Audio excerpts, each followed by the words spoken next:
ગુજરાત રાજ્ય સ્થાપના દિવસની ઉજવણી પહેલા પંચમહાલ જિલ્લાના ગોધરાની ઉસ્માનિગની પ્રાથમિક શાળાના વિદ્યાર્થીઓ દ્વારા મહત્વપૂર્ણ પહેલ કરી મુખ્યમંત્રીને જિલ્લા કલેક્ટર મારફત લેખિત રજૂઆત કરવામાં આવી છે.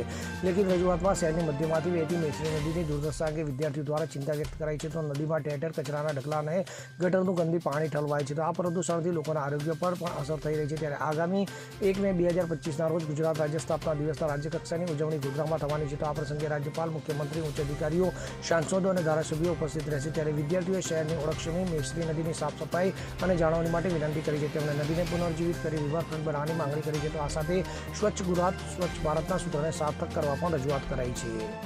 Bureau report, CN24 news. હવે જુઓ દેશ દુનિયાની તમામ ખબરો તમારી આંગળીના ટેરવે. ઉઠાવો મોબાઈલ અને Google Play Store પરથી ડાઉનલોડ કરો અમારી CN24 ન્યૂઝ મોબાઈલ એપ.